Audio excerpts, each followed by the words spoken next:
Hey, what's up, everybody? I want to welcome you to another episode of the Dreamers Pro Daily Recap, where we give you a recap of all of the hot topics that we covered that day. You can catch them in their long format and also catch it fully streaming for free on Apple Podcasts. Today we have an insane show for you guys because this thing has now reached a different level. Would you believe that now these LeBron fans are now confronting some NBA greats because of their love for LeBron James? We were literally about to shoot, and I came across this topic that just stunned me it just stopped me in my tracks. I came across this video of an interview, ironically, that I had already referenced a few days ago. Charles Barkley was at this university, and they were trying to launch some kind of sports media program. And he was talking about his career, NBA, Michael Jordan, all that. But apparently there was a Q&A section of his visit to this university where fans in the audience can come up to give him a mic and then ask Charles Barkley a range of questions. So this LeBron James fan goes up there and he decides that he's going to now confront Charles Barkley with his case for why Michael Jordan is the GOAT. And the guy even had his phone ready, reading his notes. And he ran off his question, listing all of LeBron's career accomplishments and this and this and this and this. And Charles sat there patiently and let this guy get his point off. And then as soon as he finished, he proceeded to absolutely dismantle this guy in a way that I just thought was absolutely beautiful. For those of you who didn't hear this exchange, want to play it for you now, and then want to come back and continue on the show. Take a listen to Charles Barkley here. Hey, Charles. My name is Jordan, which is kind of annoying, this question, but now that LeBron is the all-time leading scorer in NBA history with over 39,000 point careers, also ranking top 5 in assists and still climbing rankings in rebounds, blocks, and steals, all while consistently playing 20-plus seasons at an elite level for an old man, winning 4 championships, 4 MVPs, and making 19 All-NBA teams. Who is better, Jordan or LeBron?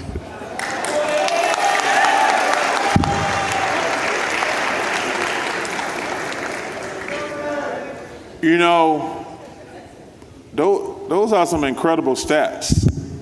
They are. Those are some incredible stats. I'm never going to say anything bad about LeBron, I told you. I think he's the 3rd best player I've ever seen play after Michael and Kobe. It's just different eras. I love LeBron. I'm not going to say anything bad about him. He didn't go to college for 3 years. You have to factor that in also. He had a 3-year head start on Michael. Okay, since you want me that. So,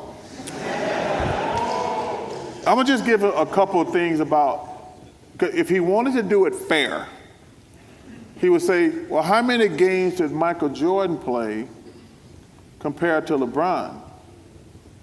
And actually, if you look at the numbers, Michael actually had 5,000 more points in his career, same number of games. 5,000, which is 2.5 NBA seasons. But you have to factor in, Michael went to college for 3 years. And if you remember, he broke his foot his first year, and he retired for 2 years. So if Michael went to the NBA 3 years sooner, not missed his rookie year with a broken foot, and not retired for 2 years, he would be the all-time leading scorer. Can I say one thing? Sure.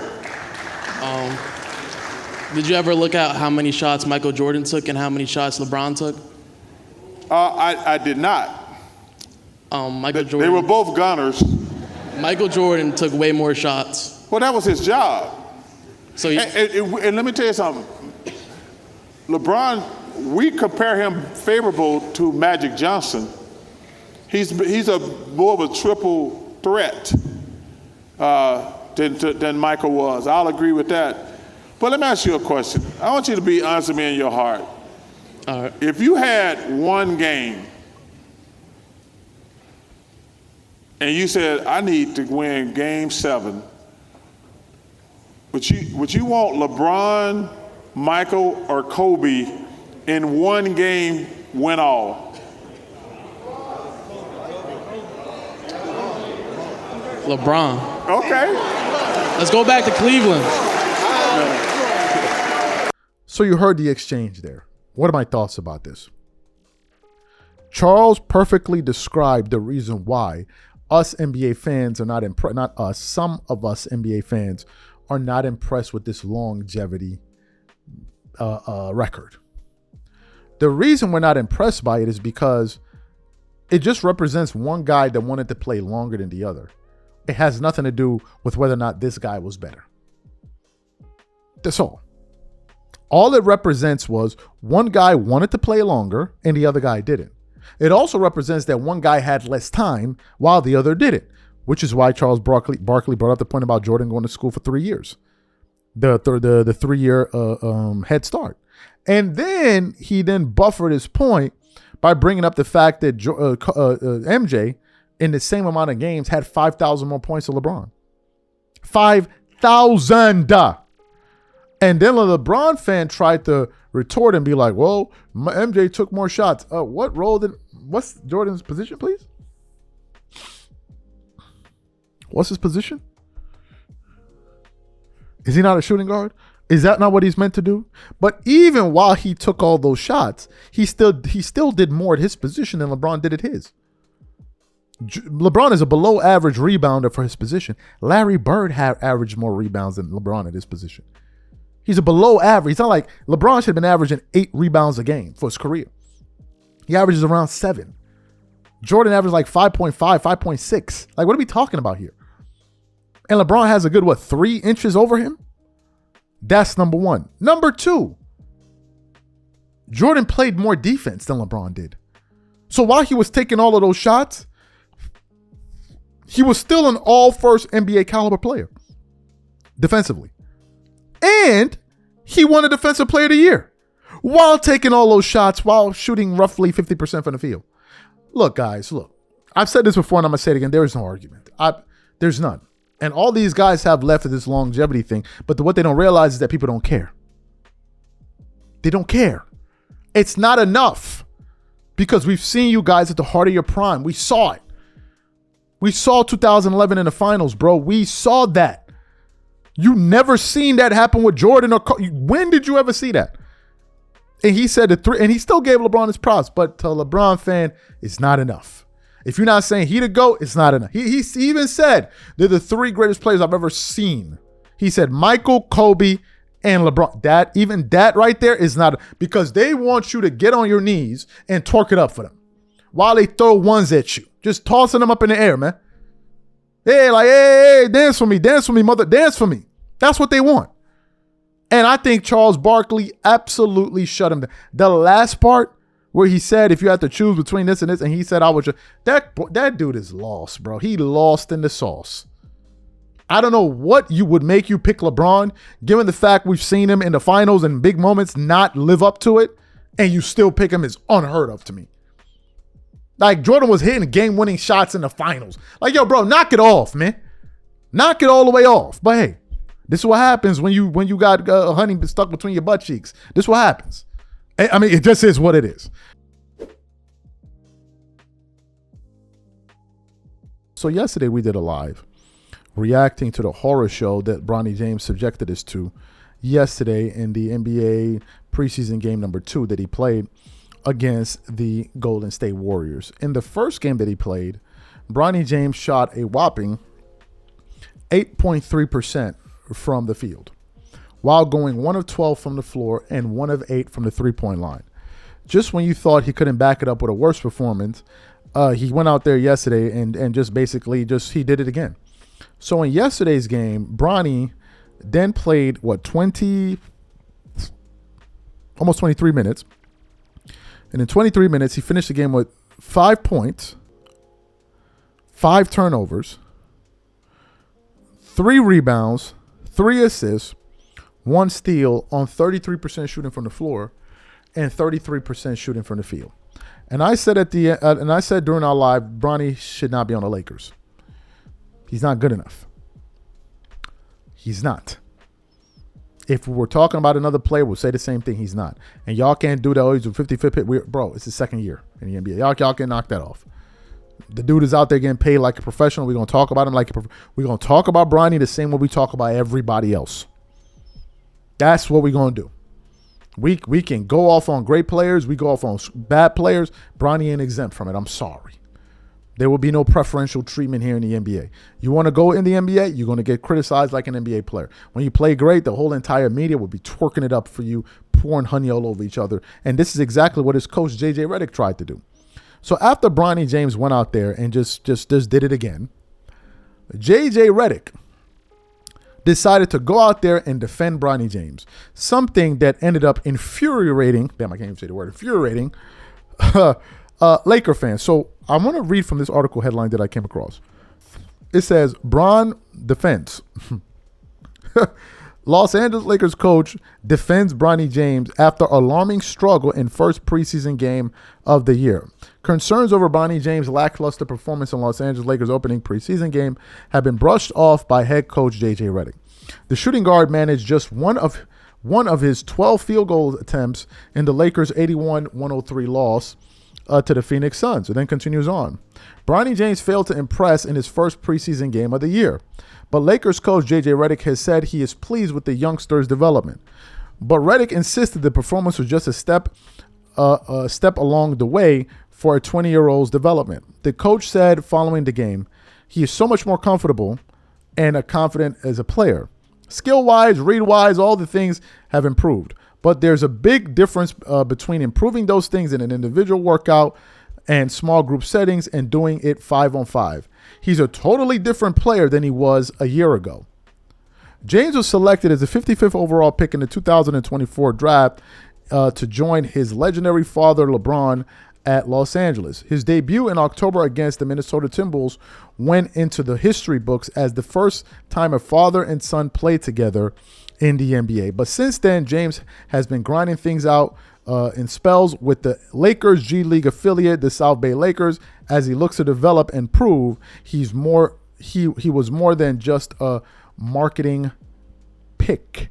Redick continued, I thought the stuff that he did in the G League last year was huge for him in developing a comfort level in playing at this level. And then the article then went on to say a few other things. Folks, that doesn't even take into account yesterday's game. I didn't even read the damn date on the article properly. I thought they were taking into account what occurred yesterday. Well, folks, it got worse. It got worse. The dude went out there with 5 points and 5 turnovers. 5 of them. Talk about being with the ops, playing with the ops. 5, look. Bronny is not good enough to be on the Lakers. It just is what it's going to be. He is not good enough to be on the Los Angeles Lakers roster. He's not. And we got to call it like we see it. I said this year, I'm going to be supporting the Lakers because finally LeBron and his antics are going to be heading out the door. And since I'm going to be supporting the Lakers, I got to say what I believe. And I'm only talking about things from the standpoint of winning. I don't care about what individual did. I don't care. I don't care if Luka averaged 30 and didn't win. I don't care. I remember the year Kobe won the MVP and he didn't win. Yeah, it was nice for him to win, but at the end of the year, it was a disappointment for me because they didn't win the championship. That's the kind of Laker fan I am. I'm not impressed by the ancillary things. No, the goal is to win. And when I was a Laker fan, I wanted my team to win every year. Every year, I wanted the Lakers to win. Every single year, if possible. So I'm not impressed with the nonsense. I'm looking at what Bronny's bringing to the table. I'm looking at his him being a part of the team, and I don't see how this is meant to move this team forward. I just feel like this is something that's done for clicks and views and media attention. Hence the reason why, and yesterday we pointed this out during the live that we did. All throughout the game, they were promoting it all over social media on Bleacher Report and this account and that account. They then, after the night he went 1-12, they posted that too. Bronny, what was you? I'm like, y'all are posting this? This is content for you guys? Of course they're going to post it because they know it's going to get a lot of clicks. Well, since we talking about it, let's talk about it. If y'all gonna promote him like that, we're gonna talk about it. Or do you just want to promote him, have people twerk it up all over the comment section in each post, and then that's just gonna be that? And the minute you talk about, oh, you don't like your pops, or your pops don't like you, you never had your father in your life, your father didn't have his father, like, knock it off. Knock it off. You had dudes like Stephen A. Smith who went out of his way not to even critique the guy. He publicly admitted, I'm not gonna do my job because it's LeBron, so I'm not gonna do it. I'm going to do my job for everybody else, but when it comes his time, I'm not going to do it. And he still got cussed out. He still got embarrassed at a Laker game. Had you just kept it a buck, you would have felt better. You would have felt better. But I know you was feeling hurt because after all of that twerking and gyration, you thought, oh, maybe he would have given me grace. Nah, son, it don't work like that, B. And even after son ran down on you and put his goon down on you, still twerking. You know, I would never talk to him again, man. I'm going to never talk to him again. But if you want to talk, we can talk. What you mean? What part of the game is this? He went on Pat McAfee's show and threw smut on your name. And you talking about you want to talk? He don't want to talk to you.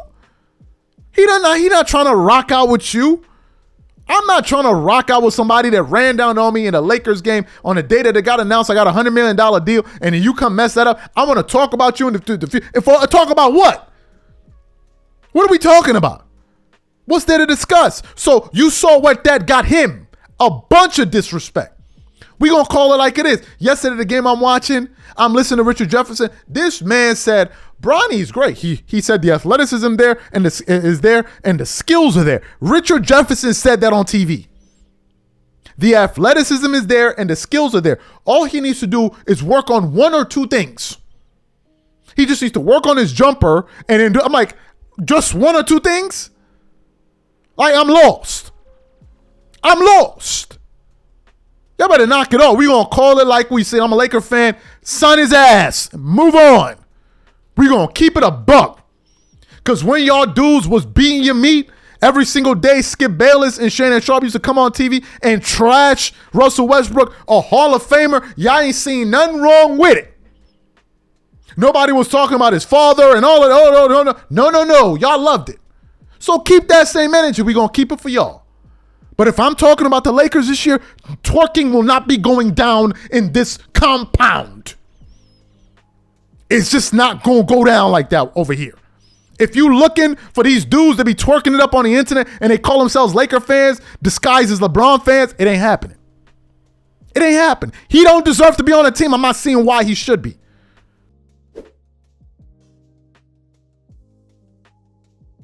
Okay. This is one that I am just itching to get to. Because it's something that I believe that should be obvious, but for whatever reason, people are falling for the grift. Before producing this show, we put up a poll on our channel. And we asked the audience the following question. This poll has been out for just over an hour. And about 1,100 people have voted. And the question was simply this. Who do you believe Stephen A. Smith is? I put Republican, Democrat, or grifter out for money. Out of the 1,400 voters, 14% said a Republican. 7% said a Democrat. 79% said a grifter out for money. And I've always believed this. I don't believe anything Stephen A. Smith is saying. I have listened to this guy for years. And almost all of his views have been liberal views. The only thing that one could deem or characterize as a conservative position was the fact that he was a capitalist. And you don't need to really be a conservative to be a capitalist, because there are a lot of Democrats or liberal that want to make a lot of money. So I don't even think so. But that's the only thing. Everything else has been that. He always talked about race on ESPN to the point where people called him a race baiter. Liberals, Democrats, they talk about race. Republicans don't like to talk about race. Go pull up all the videos on First Take. Bro, this is out there. So a lot of us were like, bro, when did this new conservative grift start? In January. Because leading all the way up into the election, he was supporting Kamala Harris. And it seems like even Fox News knew that Stephen A. Smith was a political flip-flopper And they had the courage to even put it on their video. We want to hold up a still for you guys to read, to see the title that Fox News put up. You see it there. Now, I want you guys to listen to Stephen A. Smith talk about why he believed Kamala Harris was going to win and some of the issues that he felt Trump had as a political candidate. Some of y'all will be shocked, the people that go over this channel and gobble up all that nonsense. Take a listen to this man here. All right, so let's stay on Kamala Harris for a second here. Democrats are in a state of panic. All the momentum seems to be going to Donald Trump. I told you this would happen in a private conversation we had. You were skeptical. I think I was proven right. You know sports better than I do. I think I know politics. I know. You do. But here's my question for you. You did call her out early, and you said she's making a mistake not doing interviews. Now, she does these interviews, and I argue to you that the reason she's struggling and she's like tied up in a pretzel because she can't express what she has stated publicly, that she wants the Green New Deal, the elimination of the filibuster. She can't say she wants to eliminate private health insurance, as she has said in the past. She's not going to run on what she has stated in the past to decriminalize illegal immigration, free food, housing, health care, education, sex change operations, and a path to citizenship, or banning fracking, banning offshore drilling. So she has to, give us word salads because she won't tell us how she really feels. She's hiding her true beliefs. Well, Donald Trump doesn't do that. Well, first of all, that's a very long question. Let's get to it. Number one, you talk about what she's doing. Bottom line is this: as Vice President of the United States, it wasn't her job to lead. She has to go along with the program. You are a support base. You support the person that is in charge, who happened to be Joe Biden. That's number one. Number two, I know you're not talking about somebody being lucid and cogent and enunciating their thoughts with clarity, and you're bragging about Donald Trump. We can't be watching the same stuff if that's what you're doing. You ain't going to do that today. You know now, what? Lindsey Graham, hold it. Now, Senator Lindsey Graham is about to come on this show. Let me tell you something. That man can articulate himself very well. Not Donald Trump now. I have sat with him for hour after hour after hour, topic after topic after topic, and he is so dialed in. Really? Look, it's funny. People try. This is like the latest argument. And meanwhile, your friends in the Democratic Party, they ignored the obvious, significant, deep cognitive decline of the president for over 4 years. I said it before the 2020 election. Kamala to this day say, Joe was really cognitively alert. You know that's a crock. I know that's a crock. What is she supposed to say, Sean? Knows it's a crock. Not Donald Trump. Sean, what is it? Hold on. What is she supposed to say? She's supposed to sit up there and say, you know what, my president, my boss. Truth. I mean, there was cognitive decline there. No, you're not. No, you don't do that. You don't dime out your boss. You don't. Listen, I do tell the truth on my show, but guess what? So I said I do. What I said, however, is that I'm not going to dime out my boss if that's my boss. Go ahead. Whoa, hang on a second. You know what? I have never watched you hold back. You say what you mean. You mean what you say. That's my point. She is. But she knew he was a cognitive mess, and now she's lying. Oh no, I never noticed it. It's a crock. It's a lie. Because Sean, what you're trying to admit it's a lie. Because what people. But because listen, I personally, a year earlier, I was saying there's slippage, there's something that ain't there. He ain't going to make it to the election. Y'all better get with the program, do something about it. I was on the record about Joe Biden, but I'm not a part of the Biden administration. And if I was a part of the Biden administration, I wouldn't have told you that. That's number one. Number two, she's the candidate now. You got to run against her. Are you going to beat her, Sean? Are you going to beat her? Are you going to beat her? It's straight up. The American people. Are you as confident as you were months ago? The biggest choice election in a lifetime. I see some slippage on his part. Stephen A. So you heard what Stephen A. Smith had to say. That was him. That wasn't AI. That was him. That was him just 11 months ago. So the question now becomes, why all of a sudden a change? Why all of a sudden this big change? How did you all of a sudden now become this conservative? How? It's easy. Because he saw the direction that the wind was blowing. And he was willing to take a strong position because he knew that if he did so, he was going to lose a major portion of his audience. So instead, what he did was he was basically playing both sides of the fence so he doesn't really offend anybody. And in the end, you end up offending everybody because people see through it. That's what happened. And I believe to be successful in anything, you need strong views. The reason I say that is because people need to know that what he or she is saying about any given topic or issue, they believe it. They believe it. Everybody doesn't like everything. Let's knock it all the way off. We all don't like everything. We may share certain things in common. Yeah, things may be where you have an overlay. Yeah, sure. But for the most part, people see the world differently. It's a fact.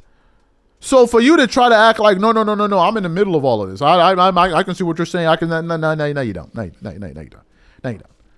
Because history says otherwise. History says, nah, you pretty much sounded like a Democrat all this time. Pretty much. Not to say that being an independent isn't a real thing. Not to say that you can't understand both sides. I get all of that. But at the end of the day, you feel a certain way about issues. People come to our channel. They know I'm not a fan of LeBron James, but they know that. It's not a secret. I'm not hiding it. You know that. So when they come here, they know what they're getting. They know what they're getting, ultimately. But what I believe is the things that Stephen A. Smith is saying, he's built a conservative audience. You better believe it. I believe that if things change, his views will change too. And I think a lot of people are going to be bamboozled. Other people that gobble up the nonsense that he spews on a daily basis. And it's a damn shame. As you guys know, at least for the new people that have been following this channel, I don't respect much of anything that Stephen A. Smith has to say when it comes to politics. And the reason I say that is because it's not just because sometimes or most of the time Stephen A. Smith gets on my nerves. No, it's just that given the fact that I've listened to him speak about issues for years, I just think he's a grifter. And I think most of his views are informed by who's in power and how much traction he can get off of them. And I think that the main reason he's now having these conservative viewpoints is because the conservatives are the ones that are in power. The Republicans are the ones that are controlling the U.S. Government right now, the administration, etc., the Senate, the House, everything. So therefore, he's going to take those views. And I've always said that for the people that believe that Stephen A. Smith actually believes what he says, he's taking you guys for a ride. I've always said that. We even did a show about a week or so ago reacting to some comments that Roland Martin made when he was reacting to what Stephen A. Smith and Bill Burr were discussing about Bill Burr essentially saying that, hey, if we're thinking about potential Democratic candidates to run for office, you could be one of them. And then Roland Martin absolutely shot that idea down and said it was absolutely insane. And I agree with him, and a lot of the people that viewed that show concurred with those viewpoints. So he's just been annoying me. I'm not gonna lie to you.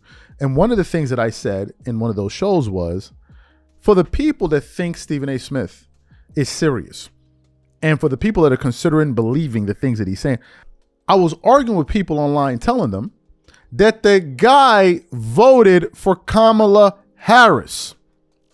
He was supporting Kamala and the Democrats all the way into the voting booth.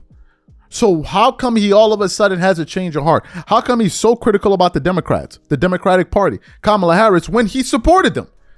And some of the people that were viewing our show didn't even know that.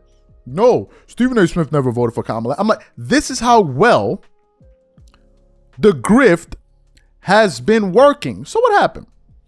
Given the fact that people know this, we talked about it, the shows that we've done about it have done probably a few 100,000 views each of them.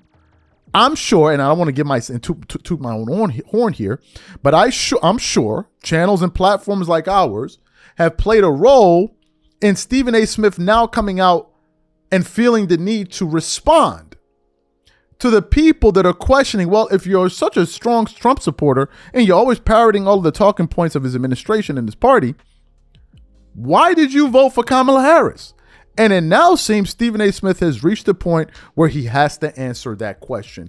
And he did so during one of the episodes of his show, I think Straight Shooter. I want you guys to take a listen to Stephen A. Smith's explanation as to 1, why he voted for Kamala, as to 2, why he supports Trump, and then listen to the part where he says that Donald Trump annoys him and he doesn't like his actions. Take a listen to this guy here, please. I support my immigrant brothers, my Hispanic brothers and sisters, my immigrant brothers and sisters, because they're not all Hispanics. I just don't think any country should have open borders like we did. But if you go through the process, I'm all for immigrants coming into this country. If you're here illegally, I'm not for snatching children and separating them from their parents and sending them back. I'm not down for that. In my perfect world, although people might disagree with me, I'm of the mindset, those who have been here, if you're not criminal, if you're law-abiding citizens and you're working, and somehow, some way you're paying your taxes and stuff like that, leave them alone.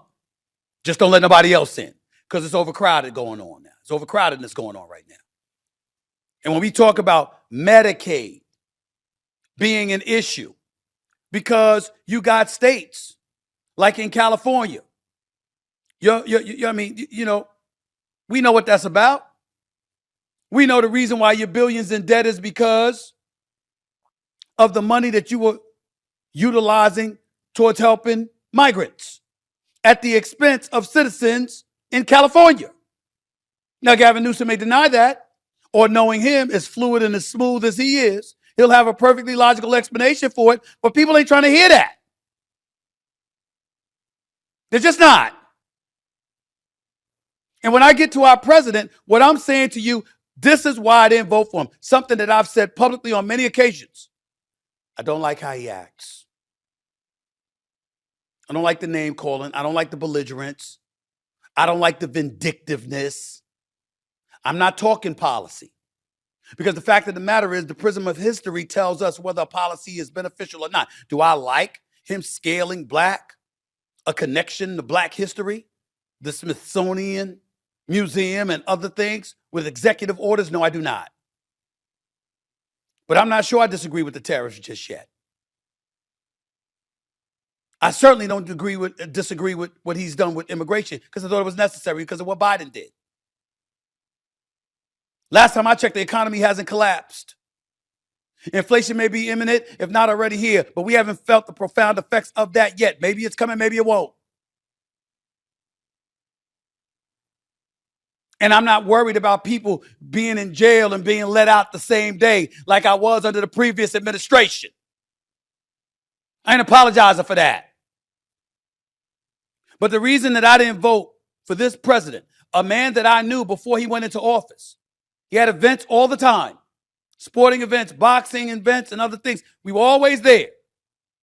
That's why you've never heard me calling them racist and comparing them to Nazis. He was cool with us. What I don't like is the belligerence, because it serves to polarize, not galvanize. And then it leaves the American citizen living in chaos because we've been convinced by leaders on Capitol Hill that nothing can get done because everything is vitriolic. And I don't have time for that. We need somebody to bring us together, to be an adult in the room. And every time you hold out hope that Donald Trump is going to do that, he does something like this. Play this video, please. Look, guys, there's no way to sugarcoat it. Nobody likes Democrats anymore. An AI-generated video of Chuck Schumer standing next to Hakeem Jeffries, with Hakeem Jeffries wearing a sombrero. Donald Trump posted on his social media page, Truth Social. Ladies and gentlemen, how is Hakeem Jeffries and Chuck Schumer supposed to be incentivized to then turn around and work with this man? How are we to believe that Donald Trump is interested in working with them when he so unapologetically trolls and memes them at every turn? This is Hakeem Jeffries, and we have one of the biggest members of our government as a minority whip in the House saying, "Say it to my face." Remember when Senator Mark Wayne, I forgot his last name, from Oklahoma, and Bernie Sanders had to slam down the gavel because he was willing to get up and go fight a union worker that said something about him on the floor of the U.S. Capitol? What the hell has this world come to? Have y'all no decency? No decorum whatsoever? My God. So you heard what he had to say. I want to go over what this man just said. He said he doesn't like the way the president acts. He doesn't like the way the president acts. The question is, when did you realize you don't like the way that he acts? Because I'm willing to go out on a limb and say he hasn't liked the way Donald Trump has acted for years. For years. And it was one of the reasons I believe he felt voting for Kamala Harris was the correct decision to make for him. But what is now being exposed is that ever since Trump took office, he has done every single thing to bash the people he supported over Trump. This is the part that confounds me. He's now talking about what is our political environment turning into? It's now just like one big S show. Look at how these people that are supposed to be leaders of our country are behaving. You don't know where this behavior emanated from? You know. But because he still wants to play both sides of the fence, instead of saying, oh, because since Trump has gotten in office, this is why these people are, what happened was, and I'm no political scientist, but I believe what happened was the Democrats started to adjust to what they believe was working. Trump came in as like a maverick. He came in and the way he was talking was unlike anything we had seen from a politician. Unlike anything. And he promoted himself as an outsider. So when he came in, the way he did things was brash. It wasn't classy, it wasn't polite, but people gravitated towards that because they thought that it was authentic. So what ended up happening was a lot of Democratic leaders and liberal and Democratic voices out there said to themselves, well, this seems to be what people want today. This seems to be the way to go about doing things. So they themselves started mirroring the behavior. Liberal or Democratic, however you want to describe them, political commentators started talking and cursing and doing all because they felt like this is what the new game is now. So Stephen A. Smith talking about, look at the way these people are behaving. Where'd it come from? Well, you know where it came from because you said it. You said it. And in all of that, he still didn't answer why he voted for Kamala over Trump. All he said was, Trump was this, Trump was that. Trump would cause this, Trump would cause that. But now he's great. And Kamala, well, she doesn't have a political career anymore. Stephen A. Smith is grifting, bro. Or at the very least, he's afraid to take a firm position. I don't believe Stephen A. Smith is a conservative at all. At all. I don't believe he believes 90% of the things that he's saying that are favorable about conservatives. I believe that he's doing that, and I said it multiple times before, because number one, they're the only ones that are going to platform him. They're the only ones that are taking him seriously. That's the reason why you can see him go on Sean Hannity. Megyn Kelly can come on his show. He can go on various shows because they're the ones that will listen to him. Even the president has said, "Oh, I like Stephen A." So that's why he continues to do it. Nobody else is taking Stephen A. Smith seriously, and he knows that. But these are the only people that are willing to have a conversation with him. So therefore, he's going to say what they want to hear. Period. End of story. Period. End of story. I said it on the show that we produced last week, and I'm going to say it again. If the Republicans win the the Democrats win the midterm elections, be on the lookout for Stephen A. Smith shows. He'll be up there telling you how stupid the Republicans are. This is what's going to happen. This is exactly what's going to happen. Y'all think just because Stephen A. Smith making $40 million, he wouldn't like to make $60 million a year? You think so? Okay. We shall see.